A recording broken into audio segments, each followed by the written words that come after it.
Assalamualaikum warahmatullahi wabarakatuh. Perkenalkan, saya Muhammad Angasmara SMM, salah satu dosen Prodi Manajemen di Universitas Deli Sumatera. Saya membuat video ini sebagai salah satu persyaratan untuk sertifikasi dosen, di mana membuat video tentang pernyataan diri dosen dalam unjuk kerja Tridharma Perguruan Tinggi. Pendekatan pembelajaran yang saya adopsi adalah pembelajaran berpusat pada mahasiswa atau student centered learning, di mana diharapkan mahasiswa aktif dan dosen sebagai fasilitator. Di sini saya akan menceritakan tentang deskripsi singkat mata kuliah yang saya ampu, yaitu mata kuliah pengaturan manajemen, di mana deskripsi mata kuliah ini adalah bagaimana pemahaman dasar tentang konsep, teori, dan praktek organisasi modern. Maka mahasiswa harus dapat mempelajari tentang fungsi-fungsi manajemen, pengorganisasian, pengarahan dan pengendalian, serta pentingnya kepemimpinan dalam keputusan strategis. Kemudian untuk capaian pembelajaran mata kuliah, yaitu yang pertama adalah memahami tentang konsep dasar manajemen, memahami tentang fungsi-fungsi manajemen, mempelajari tentang teknik perencanaan strategis, kemudian menguasai konsep pengambilan keputusan manajerial, menjelaskan konsep kepemimpinan, kemudian menjelaskan pengelolaan sumber daya manusia, menerapkan prinsip motivasi dan dalam manajemen, menjelaskan dinamika pengelolaan perubahan organisasi, menguasai manajemen konflik dan negosiasi, memahami manajemen operasional, konsep pengendalian manajerial, inovasi dan kewirausahaan dalam manajemen, kemudian dapat menguasai etika dan tanggung jawab sosial dalam manajemen, dan menerapkan teknologi informasi dalam manajemen. Adapun bahan kajiannya, yang pertama adalah tentang konsep dasar dari manajemen, tentang definisi, tentang pentingnya manajemen dan peran manajer. Selanjutnya adalah tentang fungsi-fungsi manajemen, yaitu fungsi-fungsi perencanaan, fungsi pengorganisasian, pengarahan dan pengendalian. Selanjutnya bagaimana menyusun rencana strategis. Untuk minggu selanjutnya adalah mahasiswa mempelajari tentang pembahasan teknik pengambilan keputusan. Minggu selanjutnya pembahasan itu tentang kepemimpinan, tentang teori kepemimpinan dan gaya-gaya kepemimpinan. Pada minggu ke-6 kita akan membicarakan tentang manajemen sumber daya manusia, di mana dimulai dari proses rekrutmen dan seleksi sampai dengan pengembangan dan pelatihan karyawan serta pemutusan hubungan kerja. Untuk minggu ke-7 akan dibahas tentang motivasi, teori-teori memotivasi dan strateginya. Untuk minggu ke-8 kita akan melakukan ujian tengah semester. Untuk minggu selanjutnya akan dibahas tentang manajemen perubahan. Jadi bagaimana mengelola dari perencanaan sampai pengendalian tentang perubahan yang terjadi.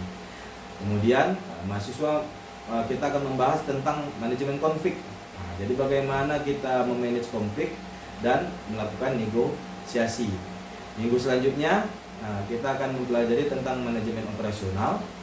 Kalau kita melakukan produksi dari mulai perencanaan sampai titik akhir di produksi itu, bagaimana cara mengelolanya. Pada minggu ke-12 kita akan menceritakan atau berdiskusi dan mempelajari tentang bagaimana sistem pengendalian dalam organisasi. Termasuklah nanti tentang teknik pengendalian kinerja di dalam organisasi. Kemudian minggu ke-13 kita akan membahas tentang kewirausahaan. Jadi pentingnya inovasi dalam organisasi dan karakteristik dari kewirausahaan. Dan minggu ke-14 kita membahas tentang bisnis, konsep etika dalam bisnis dan tanggung jawab sosial atau CSR. Pada minggu ke-15 kita akan membahas tentang peran teknologi dalam informasi manajemen. dan minggu ke-16 kita ujian akhir. Untuk penilaian di sini yang menjadi penilaian adalah komponen-komponennya adalah kehadiran 10%, kuis 5%, keaktifan di kelas itu 15%, ujian tertulis 35%, dan tugas individu atau kelompok itu 35%. Dan pemberian nilainya untuk nilai A, huruf A itu di angka 81 sampai dengan 100, nilai B plus 76 sampai dengan 80, nilai B 71 sampai dengan 75, nilai C plus 66 sampai dengan 70, nilai C itu 51 sampai dengan 65, nilai D itu 40 sampai dengan 50, dan nilai E itu di bawah 40. Baiklah, untuk video selanjutnya saya akan menampilkan bagaimana proses belajar mengajar di dalam kelas. Terima kasih. Baik, assalamualaikum warahmatullahi wabarakatuh. Selamat siang saudara-saudara sekalian. Siang, Pak. Ya, apa kabar hari ini? Alhamdulillah sehat. Oke, sehat-sehat ya. Penting itu dulu. Tetap sehat dan semangat dalam menjalani perkuliahan kita. Oke, untuk hari ini kita cerita tentang motivasi dan kinerja karyawan. Kalau dikatakan motivasi itu, apa yang dimaksud dengan motivasi? Coba ada yang mau kasih pendapat dulu. Motif. Kalau kita punya pakaian ada motifnya, ya kan? Kalau misalnya ada di hukum itu kita nonton di berita, pasti nanti polisi bilang ada motifnya. Jadi kalau dikatakan motivasi itu apa? Kira-kira dorongan. Selain itu apalagi? Dukungan. Habis itu motif. Motif itu lebih kalau kita lihat dari definisinya, proses menyebabkan seseorang. Jadi penyebab utama orang mau melakukan sesuatu itu apa? Itu menjadi motivasi. Ya. Untuk berusaha, berkomitmen, berorientasi dan pada pencapaian tujuan tertentu. Ya. Dalam konteks manajemen, motivasi karyawan sangat penting untuk meningkatkan produktivitas, kualitas kerja, dan komitmen terhadap organisasi. Jadi di motivasi ini kita mau lihat apa yang menjadi pendorong dia mau bekerja. Apakah uang? Apakah apa lagi selain uang? Jabatan? Apakah yang lainnya? Fasilitas, ya kan? Kalau kan kadang-kadang menjadi jabatan untuk mengejar fasilitasnya, ya, bukan sekadar dia dapat penghasilan yang lebih tinggi, tapi mungkin fasilitas yang didapat dia lebih banyak, makanya berlomba-lomba untuk mendapatkan jabatan yang lebih tinggi. Tapi masalahnya juga menjadi kritikan juga sama kita, kadang-kadang kalau sudah mendapat jabatan lupa dia sama kompetensinya. Untuk teori motivasi ini ada beberapa yang kita bahas ini, mungkin hanya beberapa saja. Ada namanya teori hierarki kebutuhan Maslow. Ini kebutuhan hierarki Maslow, motivasi teori Maslow namanya. Teori Maslow ini tentang dari kebutuhan dasar seseorang itu sampai ke kebutuhan yang tertinggi. Kebutuhan dasar kita apa? Makan, pakaian, tinggal. Nah, itulah kebutuhan paling dasar. Naik lagi sudah ke safety, ya kan? Naik lagi, nah, itulah dia ada 5 tingkatan dari teori Maslow. Nah, kalau namanya teori faktor Herzberg, itu ada faktor motivator. Motivator itu apa? Kalau ada motivasi ada motivator. Orang yang memberi motivasinya. Kalau hiji siapa? Coba berpikir. Higienis apa itu? Bersih. Artinya apa? Kondisi apa tuh kalau kita lihat yang mesti kita lihat dari higienis itu? Kondisi lingkungan yang sehat, sehingga dia termotivasi. Selain ada motivator orang yang pendorong itu, mesti ada lingkungan yang sehat. Kalau lingkungannya tikam-tikaman, lingkungannya negatif, apa yang terjadi sama kita? Motivasi kita juga negatif. Maka itu perlu juga hati emosi. Jangan pula kita udah capek-capek kerja, singgul-singgulan sama kawan. Kalau hati bersih enggak apa-apa aja ya. Tapi kalau udah hatinya mau marah aja, apa kejadian? Berantem. Itu terjadi saat ya kompetisi biasa. Cuma ya jangan sampai menjadi hal yang negatif. Itu kalau menurut si expert. Jadi bukan hanya kebutuhan aja yang perlu kita penuhi, tapi juga ada faktor siapa orangnya dan lingkungan kita kayak mana. Kita perlu mencari lingkungan yang positif. Nah, setelah itu ada lagi teori harapan, ekspektasi teori itu dari Victor Fromm. Jadi harapan itu ada harapan itu ekspektasi kita seperti apa. Nah, kesimpulan kan mau habis sarjana ini mau kemana? Mau kemana habis sarjana? Mau kerja atau mau jadi pengusaha atau mau jadi apa lagi? Ada mau jadi dosen mana? Capek Pak belajarnya. Sampai S2 S3 ya kan. Belum lagi tapi kalau namanya dosen ya enak ya seperti saya ini kan santai para anak muda kan enak. Ya, ekspektasi harapan kita kayak apa ke depan ya. Harapan itu apa? Sesuatu yang kita inginkan kita capai di depan. Istilahnya mimpi lah. Sering saya bilang kemarin untuk jangan pelit untuk mimpi. Mimpi aja pelit gimana kan? Ya kan? Mimpi aja pelit gimana lagi mencapai kenyataan. Nah itulah harapan. Jadi jangan kita kecilkan mimpi kita. Harapannya seperti apa? Nah setelah itu apa? Itu perlu yang dari harapan ini. Ada instrumentalis. Instrumen apa itu? Kalau dibilang instrumen, ada instrumen musik, ada instrumen apa lagi ya? Ada instrumen yang berbeda.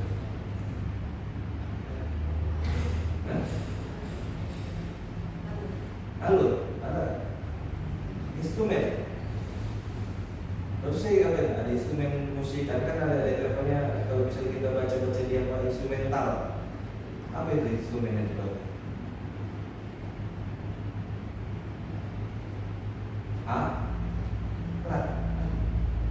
Alat kita untuk mencapai, untuk menjadi motivasi kita itu mesti ada alat instrumental, ya kan? Instrumental musik saya bilang tadi kan, berarti alat musik ini gitar atau drum ya kan, kalau kalian anak band. Jadi secara instrumentalitasnya untuk harapan itu muncul nggak? Saya itu baru valensi. Valensi itu apa? Valens. Ya, hal baru mungkin ya tentang valensi. Ya. Itu hal-hal yang perlu diperlukan di harapan tadi. Nah, untuk penerapannya, ya, motivasi dan organisasi proses yang digunakan oleh manajemen untuk mendorong, ya, untuk mendorong dan mempertahankan perilaku karyawan. Motivasi efektif dapat meningkatkan produktivitas. Jadi motivasi itu mesti dijaga sama seperti kalian motivasi kalian kuliah ini. Makin kalian mendekat tamat, biasanya makin malas, ada kejenuhan. Apalagi kalau itu aja dihadapi. Makanya kalian mesti banyak apa? Saya meningkatkan motivasi. banyak-banyak berkegiatan di kampus. Jangan jadi kupu-kupu. Apa kupu-kupu? Kuliah pulang. Ya. Motivasi kan ada untuk ke depan. Supaya apa? Karena nanti di dunia kerja juga sama wawancara biasanya ditanya, oh IPK-nya sekian, atau kuliah yang paling disenangi ini pak ini. Oh iya. Organisasi apa? Ada dia. Apa organisasi apa? Karena selama di kampus kupu-kupu. Ikuti organisasi. Baik di dalam kampus atau di luar kampus, untuk apa? Menjalin relasi supaya kita tahu, termotivasi kita untuk tahu tentang bekerja sama. Ya. Jadi kalau namanya kompetensi itu bukan hanya skill, enggak. Skill itu masih yang salah satu bagian dari kompetensi tadi. Selain itu apa? Itu kan hard skill lah. Dan pada juga soft skill kan kita akan menghadapi makin termotivasi itu. Misalnya kalian mau kerja jadi apa? Di mana enaknya? BWP atau ini di tambangan. Yang rasa keren pengen. BWP dibanding PNS mana lebih pengen? Nah, lebih pengen BWP juga. Ya, boleh lah. Namanya motivasi ya, kita senang masing-masing kan. Ada suka jadi PNS, ada suka jadi apa, jadi BUMN, ada suka mau bebas. Sehingga dia ngapain kalau bebas? Kita usaha sendiri. Nah, dia punya usaha, jadi dia bebas katanya. Ya, itu masing-masing lah. Carilah kompetensi kalian mana sebagai dimotivasi. Ya. Nah, kalau di organisasinya apa? Bagaimana kualitas kerja dan kepuasan karyawan berpengaruh positif. Ya, motivasinya itu jadi bisa mendorong supaya kinerja lebih baik. Jadi kita pengen lihat, jadi biar tahu ya, kalau kita nggak punya motivasi itu bahaya nggak? Ya bahaya. Kenapa? Satu pertama itu kenapa perlunya itu ini produktivitas kita meningkat. Jadi kita punya apa ya? Kinerja yang lebih baik. Kinerja itu kan bukan hanya satu item, tapi dari kumpulan beberapa item. Setelah itu apa lagi motivasi pentingnya ini? Apa lagi? Kualitas. Kalau orang yang termotivasi, apalagi bagus jabatan. Kalau di BUMN kan memang enak lah, ya, enak.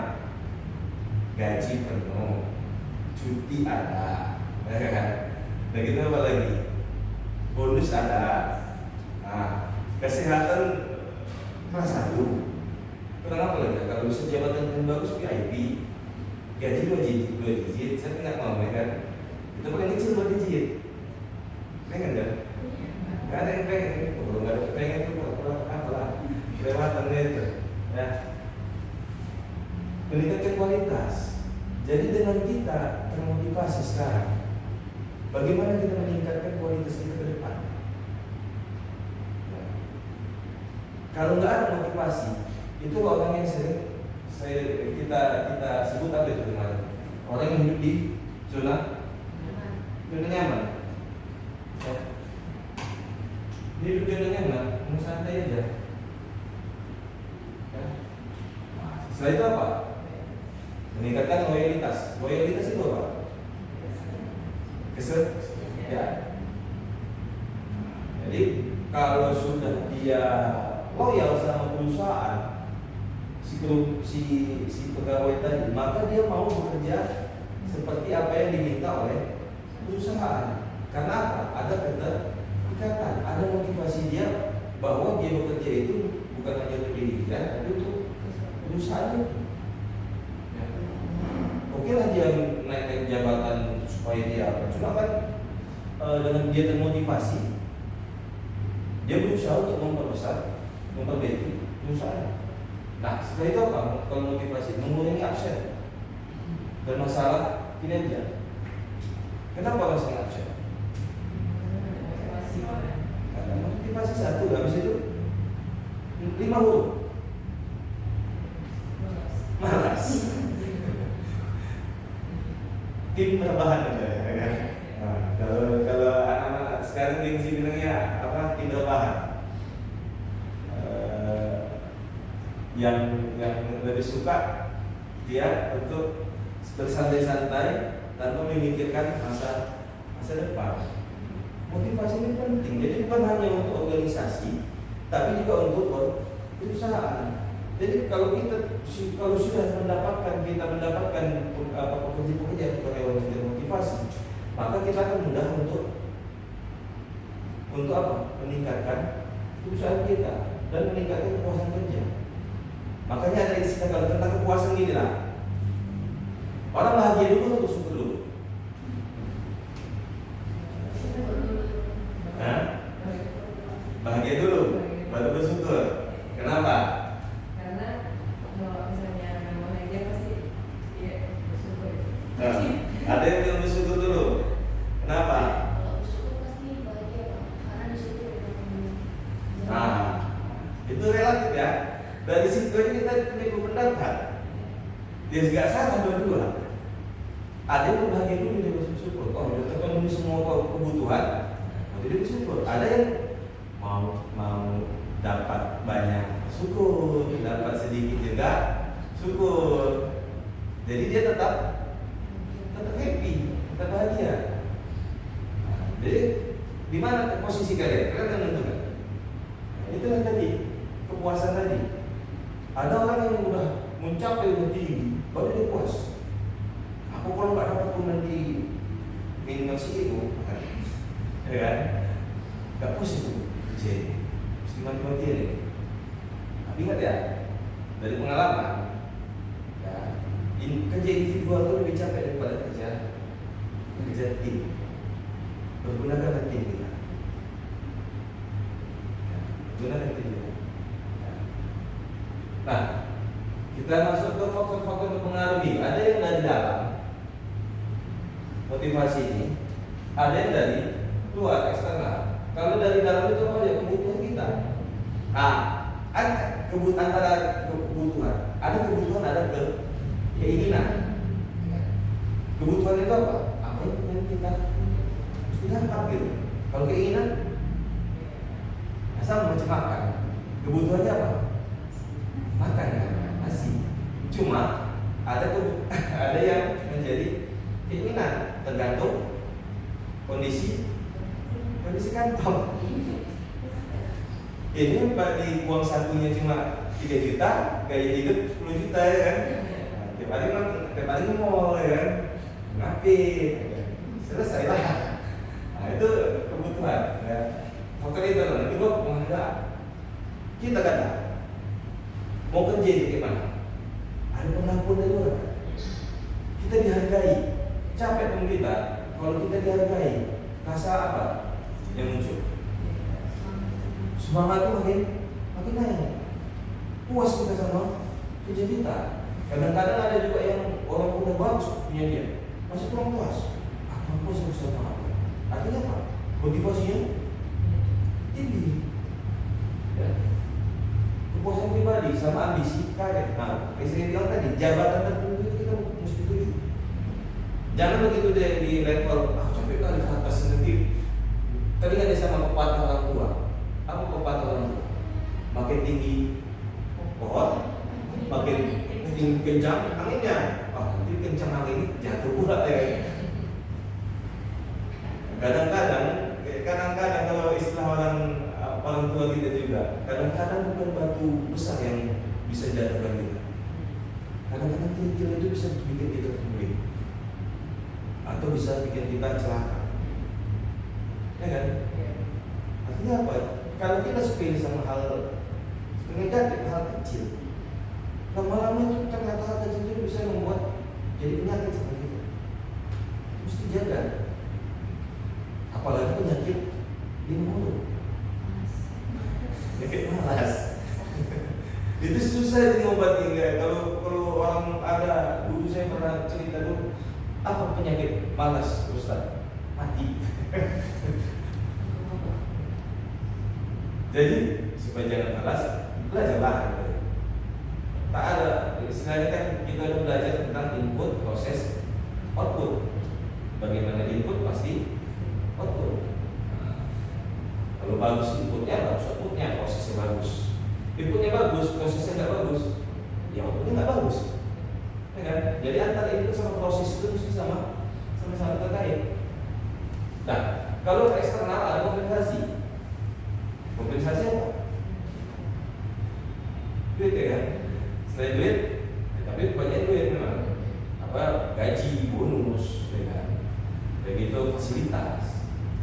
Kondisi kerja juga itu termasuk menjadi motivasi kita. Kenapa malas kerja? Alah, ngomong aja si bos kita itu. Tahap sana sedikit ngomong aja. Makanya itu termasuk juga kebijakan perusahaan dan gaya pemimpinan. Gaya pemimpinan itu juga mempengaruhi terhadap motivasi kerja orang. Strategi kita, kasih sistem penghargaan. Apakah dia kadang-kadang nggak harus finansial orang menghargai, non finansial juga. Kalian dapat gaji 15 juta umpamanya, tapi kepada ini dibuta-butain terus. Kamu kerja kau ini, saya kamu ini, macam ini. Gaji 15 juta lebih. Kau kerja itu betul, setiap saat. Pergi sebentar, datang lagi, main lagi marahin. Enak tak? Tapi suka ada enak tak dapat 15 juta ya? Enak, tapi kondisinya itu kita harus memilih kondisi itu. Kan kita nggak tahu kondisi kita di mana. Perlunya ada keberdayaan karyawan. Jadi karyawan itu kalau misalnya dia termotivasi, maka dia akan meningkatkan apa? Keberdayaannya. Jadi kalau ada keterlibatan dalam keputusan dan otonomi dalam pekerjaan, maka dia lebih kreatif. Makanya kita perlu, saya bilang tadi juga, kita perlu tim. Kenapa? Karena gak satu kepala kan yang mikir. Makin banyak ini makin bagus dan kerjaan itu makin ringan. Itu kalau kita pandai memelihara tim. Nah, dalam memelihara tim itu supaya sama-sama termotivasi, itu perlu saling ada kekompakan dalam tim itu. Jadi sama-sama menguatkan. Kalau misalnya ada kawan kena masalah di luar kantor, kita saling mendukung, memberi motivasi. Kita apa lagi strateginya? Ada pelatihan dan pengembangan karir. Program pelatihannya dan pengembangan karirnya.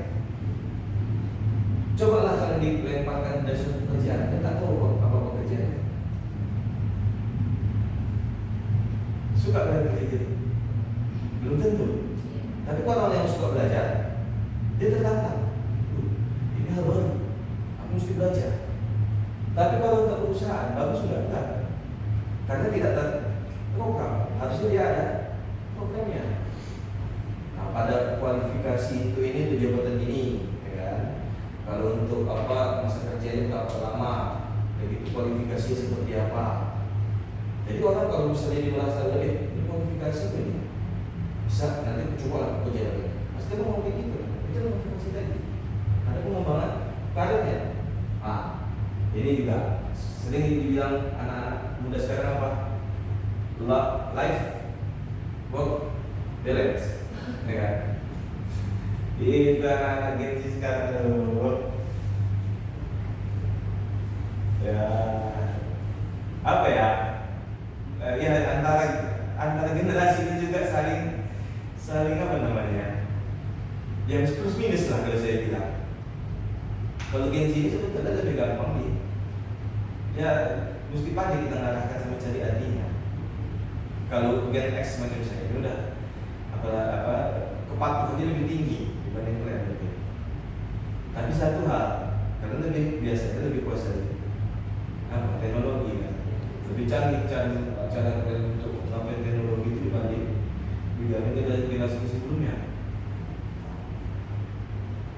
Jadi kalau keseimbangan antara apa namanya, antara pekerjaan sama kehidupan itu lebih fleksibel, apakah cutinya atau kesehatannya,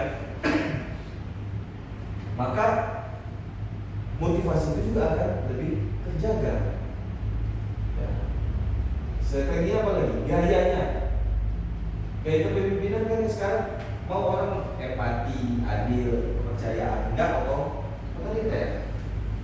Kalau udah ada jumpa bos yang pokoknya saya nggak mau tahu. Kalau ada pegawai yang ini, yang pembantu gimana? Bapak ini mau tahu. Apalagi saya, ya kan? Saya nggak mau tahu. Pokoknya kerjaan ini mesti begini. Gak ada panduan, gak ada apa, gak ada. Pokoknya mesti berjalan, kan? Susah gitu. Jadi yang kayak mana yang diperlukan kepemimpinan transformasional, itu yang visi yang menginspirasi, arahnya jelas dan yang partisipatif. Pimpinan melibatkan gawe pengambilan keputusan. Tantangannya apa?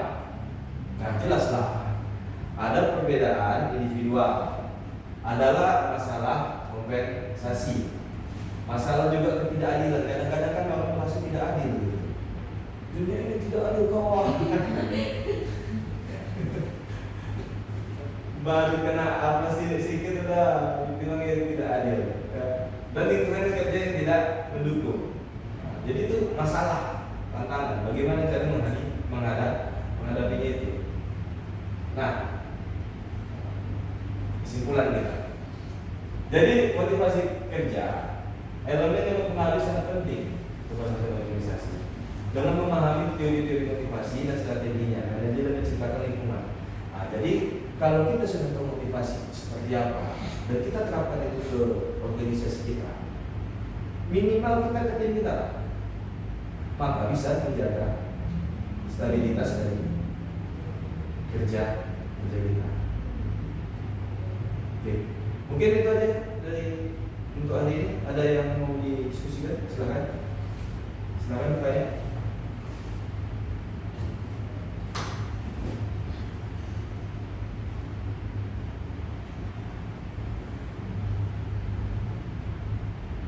Ada yang bertanya?